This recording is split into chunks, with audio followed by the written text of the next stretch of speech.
Maka berkatalah Yesus kepada orang banyak dan kepada murid-muridnya, katanya, ahli-ahli Taurat dan orang-orang Farisi telah menduduki kursi Musa. Sebab itu, turutilah dan lakukanlah segala sesuatu yang mereka ajarkan kepadamu. Tetapi, janganlah kamu turuti perbuatan-perbuatan mereka, karena mereka mengajarkannya tetapi tidak melakukannya. Mereka mengikat beban-beban berat, lalu meletakkannya di atas bahu orang, tetapi mereka sendiri tidak mau menyentuhnya. Semua pekerjaan yang mereka lakukan hanya dimaksud supaya dilihat orang. Mereka memakai tali sembahyang yang lebar dan jubah yang panjang. Mereka suka duduk di tempat terhormat dalam perjamuan dan di tempat terdepan di rumah ibadat. Mereka suka menerima penghormatan di pasar dan suka dipanggil rabi. Tetapi kamu, janganlah kamu disebut rabi, karena hanya satu rabimu dan kamu semua adalah saudara. Dan janganlah kamu menyebut siapapun bapa di bumi ini, karena hanya satu bapamu, yaitu Dia yang di sorga. Janganlah pula kamu disebut pemimpin, karena hanya satu pemimpinmu, yaitu Mesias. Barang siapa terbesar di antara kamu, hendaklah ia menjadi pelayanmu. Dan barang siapa meninggikan diri, ia akan direndahkan. Dan barang siapa merendahkan diri, ia akan ditinggikan. Celakalah kamu, hai ahli-ahli Taurat dan orang-orang Farisi. Hai kamu orang-orang munafik, karena kamu menutup pintu-pintu kerajaan sorga di depan orang. Sebab kamu sendiri tidak masuk, dan kamu merintangi mereka yang berusaha untuk masuk. Celakalah kamu, hai ahli-ahli Taurat dan orang-orang Farisi. Hai kamu orang-orang munafik, sebab kamu menelan rumah janda-janda, sedang kamu mengelabui mata orang dengan doa yang panjang-panjang. Sebab itu, kamu pasti akan menerima hukuman yang lebih berat. Celakalah kamu, hai ahli-ahli Taurat dan orang-orang Farisi. Hai kamu orang-orang munafik, sebab kamu mengarungi lautan dan menjelajah daratan untuk mentobatkan satu orang saja menjadi penganut agamamu. Dan sesudah ia bertobat, kamu menjadikan dia orang neraka yang 2 kali lebih jahat daripada kamu sendiri. Celakalah kamu, hai pemimpin-pemimpin buta yang berkata, bersumpah demi bait suci, sumpah itu tidak sah. Tetapi bersumpah demi emas bait suci, sumpah itu mengikat. Hai kamu orang-orang bodoh dan orang-orang buta, apakah yang lebih penting, emas atau bait suci yang menguduskan emas itu? Bersumpah demi mezbah, sumpah itu tidak sah. Tetapi bersumpah demi persembahan yang ada di atasnya, sumpah itu mengikat. Hai kamu orang-orang buta, apakah yang lebih penting, persembahan atau mezbah yang menguduskan persembahan itu? Karena itu, barang siapa bersumpah demi mezbah, ia bersumpah demi mezbah dan juga demi segala sesuatu yang terletak di atasnya. Dan barang siapa bersumpah demi bait suci, ia bersumpah demi bait suci dan juga demi Dia yang diam di situ.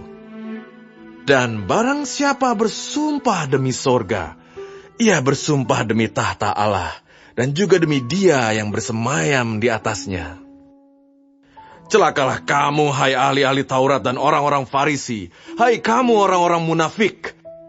Sebab persepuluhan dari selasih, adas manis dan jintan kamu bayar. Tetapi yang terpenting dalam hukum Taurat kamu abaikan, yaitu keadilan dan belas kasihan dan kesetiaan. Yang satu harus dilakukan, dan yang lain jangan diabaikan.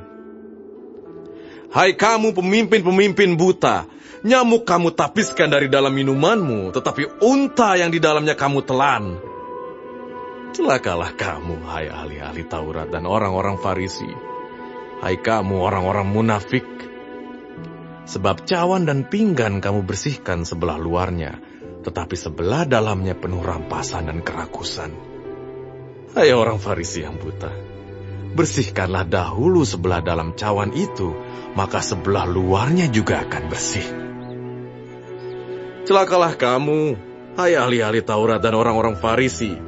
Hai kamu orang-orang munafik, sebab kamu sama seperti kuburan yang dilabur putih, yang sebelah luarnya memang bersih tampaknya, tetapi yang sebelah dalamnya penuh tulang belulang dan pelbagai jenis kotoran.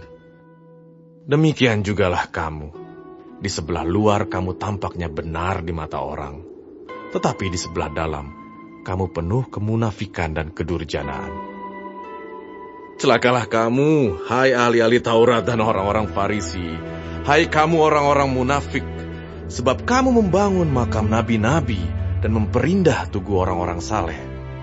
Dan berkata, jika kami hidup di zaman nenek moyang kita, tentulah kami tidak ikut dengan mereka dalam pembunuhan nabi-nabi itu.